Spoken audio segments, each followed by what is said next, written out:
উপস্থিত সমূহজন শ্ৰোতা দৰ্শকক সশ্ৰদ্ধ প্ৰণিপাত জনাই প্ৰয়াগ নাট্য গোষ্ঠীৰ তৰফৰ পৰা আৰম্ভ কৰিছোঁ দৃশ্যাংক প্ৰতিযোগিতা।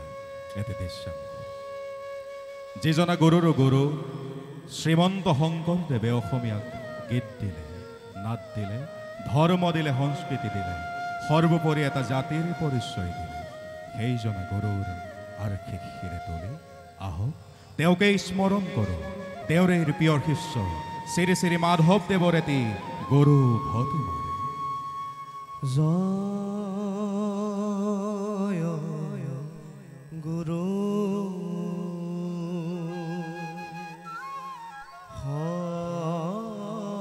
শংকৰ সৰ্বগুণ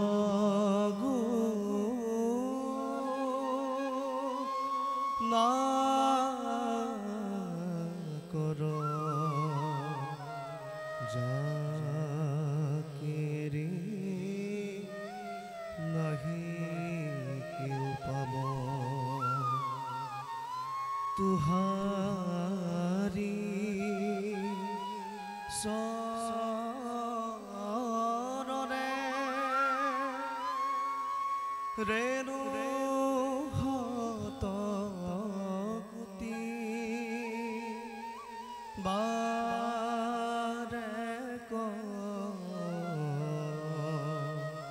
কৰো প্ৰণাম। ও হৰি ও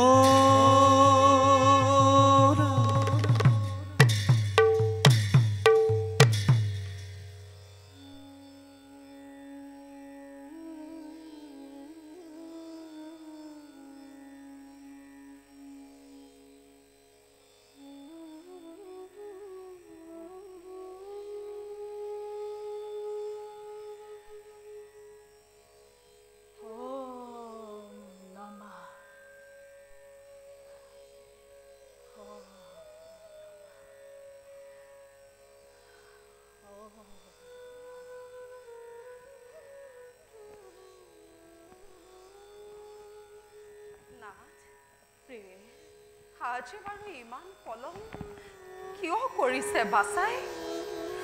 অন্য দিনতো তাৰ নঘটে ইমান বিলম্ব। হ'ল নেকি পুত্ৰৰ কিবা অঘটন? কিন্তু তুমি দুৰ্ভাৱনা বাৰে বাৰে মনলৈ আনা। তুমি ভবাৰ দৰে সৰজুৰ পানী তোলা ঘাট ইমানতো নহয় নিকট আমাৰ আশ্ৰমৰ পৰা। তাতে ই খৰালিৰ সময় যাব লাগে বলুকাৰে বহু আগুৱাই। সেইবাবে হয়তো তাৰ হৈছে পলম। না প্ৰিয়ে, মাতৃৰ আকলোৱা হৃদয় সন্তানক সদায় কাষতে বিচাৰে। সেয়েহে দুৰ্ভাৱনা অহাটো স্বাভাৱিক। নাথ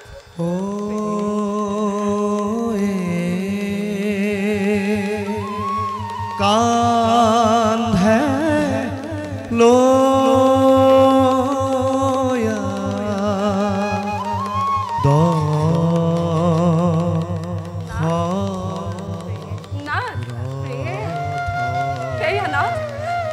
পুত্ৰৰ ভৰিৰ খোজৰ শব্দ।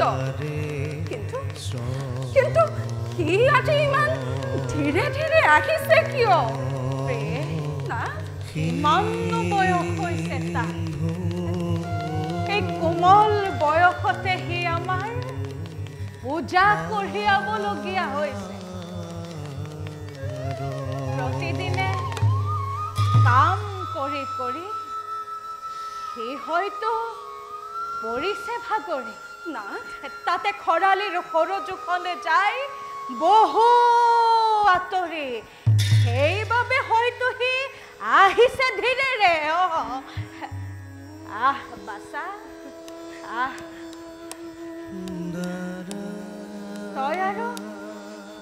তই আৰু আমাৰ বাবে কিমান কষ্ট কৰিবি। কি হ'ল বাচা? বাচা ময়ো যে আমাৰ প্ৰতি তোৰ চাগৈ খঙেই উঠিছে নহয়নে কি কৰিবি বাছা আমাৰ দুৰ্ভাগ্যৰ বাবে নহু তজু পুত্ৰ দশৰথ মই অজৰ নন্দন মহাৰাজ দশৰথ শুনিছা প্ৰিয়ে মহাৰাজ দশৰথ আহিছে আজি আমাৰ এই শ্ৰীফলা আশ্ৰমে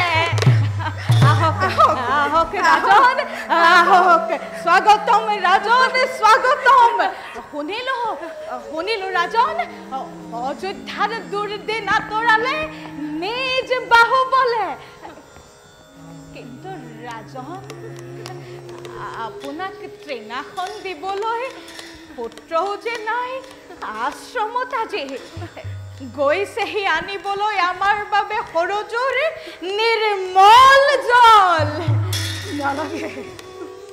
নালাগে দিব মোক আখন বখন ৰাজন পাৰে যদি দিয়ক এটি অভিশাপ দাৰুণ ৰাজন শেষ হৈ যাওক দশৰথৰ নাম এই ধৰণীৰ পৰা ৰাজন অসীম প্ৰতাপী বীৰ দশৰথ আপুনি এই বিশাল অযোধ্যাৰ ঈশ্বৰ কিয় বাৰু আপুনি এনেদৰে কৰিছে ক্ৰন্দন হৈছে নেকি কিবা অঘটন সুদিনতো আহিল ঘূৰি অযোধ্যা ৰাজ্যত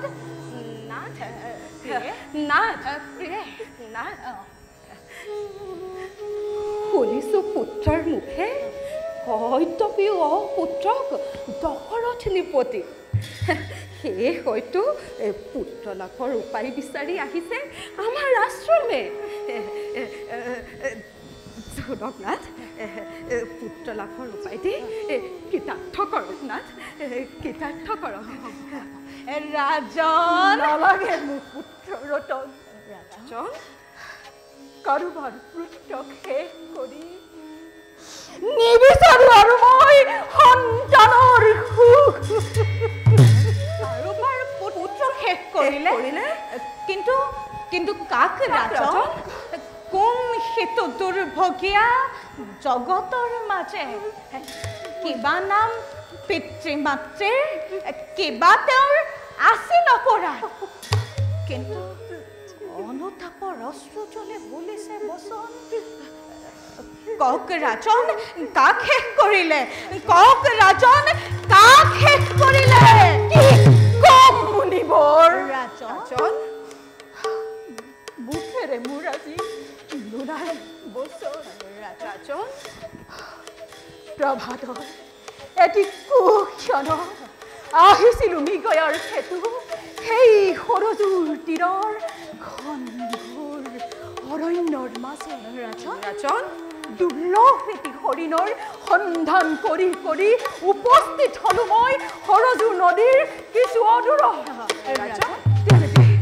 তেনেতে শুনিলো মই ঘট ঘট জলৰ শব্দ ভাবিলো জল পান কৰে সিটো উন্মত্ত গজৰাজে মুহূৰ্ততে মোক হয়তো কৰিব আক্ৰমণ সেয়ে ভাবি মুনিবৰ পহাৰিলো মই ভক্ত ভেদিবান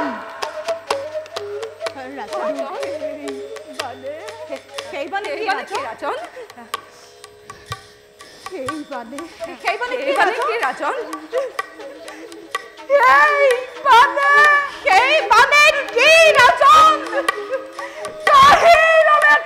পুত্ৰ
দেখা কিনো গতি ভুইলা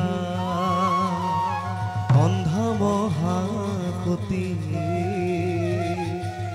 পুত্র হুকে সম্বলিলা প্রাণ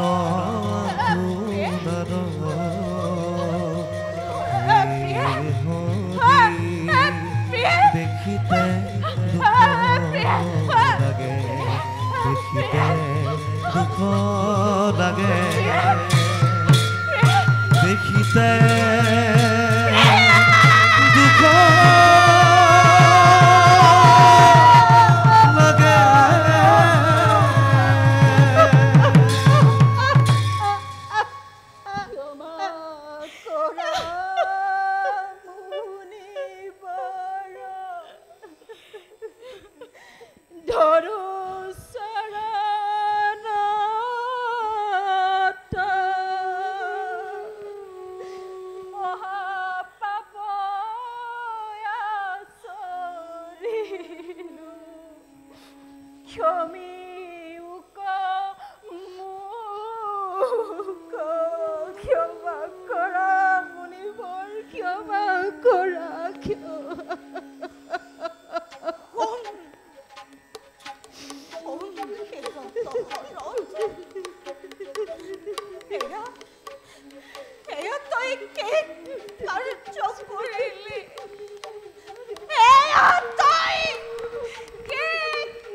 অন্তকালে পুত্র হুকে তোর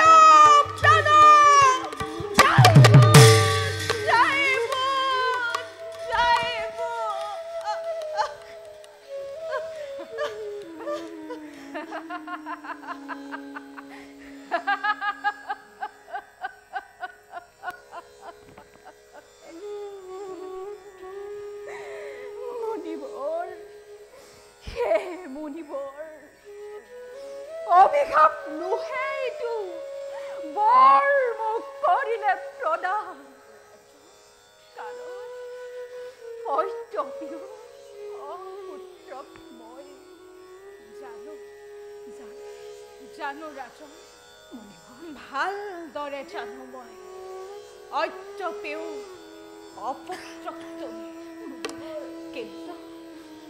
কিন্তু দিব্য দৃষ্টিৰ পৰা অপুত্ৰকৰ মই নেদেখো লক্ষণ। শুনা ৰাজন, শুনা মোৰ সেইটো পদে মাতি আনে ঋষ্য শৃংগ মুনে যজ্ঞ আয়োজন কৰা পুত্ৰ লাভ হেতু আশীৰ্বাদ কৰিছো ৰাজন। পুত্ৰ সহ ধন শুনে পৰিপূৰ্ণ হওক তোমাৰ জীৱন। ময়ো এবে ত্যাগ প্ৰাণ পুত্ৰ ভাৰ্যা নহয় মুনিবৰ, নাই আৰু মোৰ কোনো অভিলাষ। নালাগে মোক পুত্ৰ ৰতন, নালাগে মোক ৰাজ্য ধন। মুনিবৰ, পুত্ৰৰূপে সেৱা কৰি যাওঁ আপোনাৰ যুগল চৰণ। মুনিবৰ, আপোনাৰ যুগল চৰণ। নহয় ৰাজন, পুত্ৰ আৰু পত্নীৰ বিয়োগৰ পাছত আছে জানো মোৰ কেইবা প্ৰয়োজন। কিন্তু তুমি হলা পবিত্ৰ ইক্ষ্বাকুকুলৰ সূৰ্য বংশী ৰাজা। তোমাৰ দ্বাৰাই প্ৰবাহিত হব ভৱিষ্যত বংশৰ ধাৰা। আশীৰ্বাদ কৰিছো ৰাজন, তোমাৰ ঔৰসে জাত হব ৰঘু কুলমণি।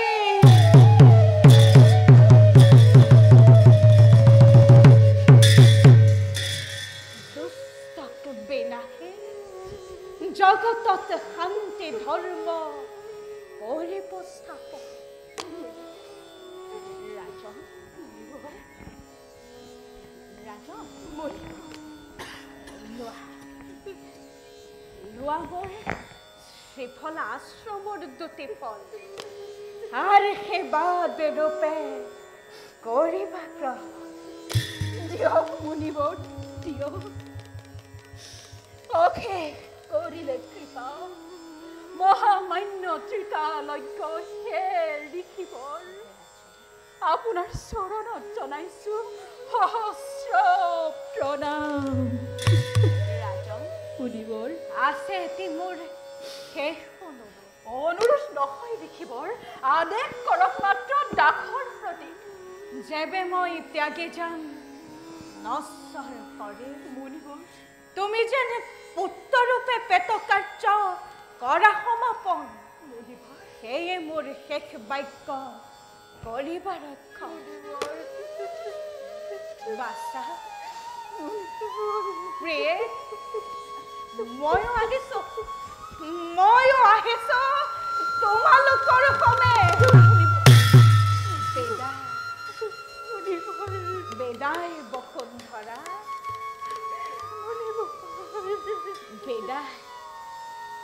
বেদাই ৰাজা দশৰথ, বেদাই। দেখা দেখা সৰ্বজন বিনাইতু নাৰায়ণ সম্বৰিলে নিজ প্ৰাণ অন্ধত ভুৱন।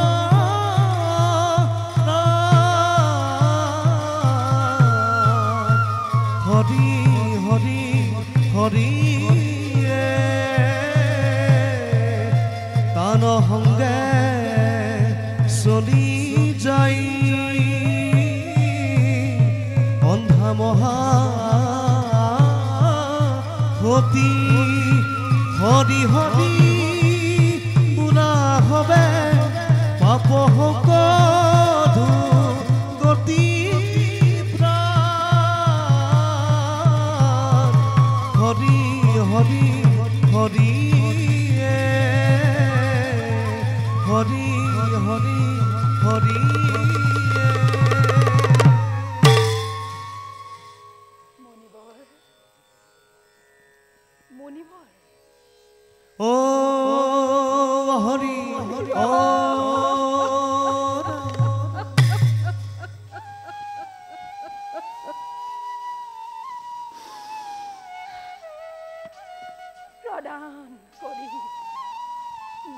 অনৰ্থ জীৱনৰ আকাংক্ষিত বৰ গুচি গ'ল মুনিবৰ অনন্ত ধামে নিমজ্জিত কৰি মোক পাপ সাগৰত।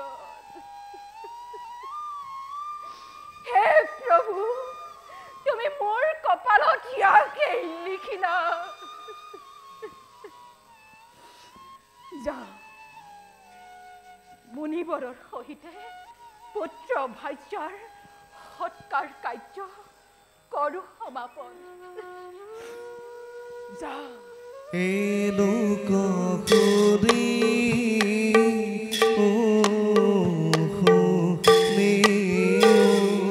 লোক কপট ভৰি হৰি প্ৰাণে ৰকি জীৱনী গুণে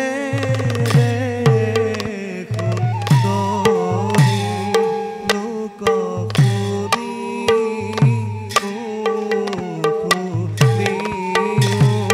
লোক কপট ভৰি হৰি। কৃষ্ণ হৰি হৰি।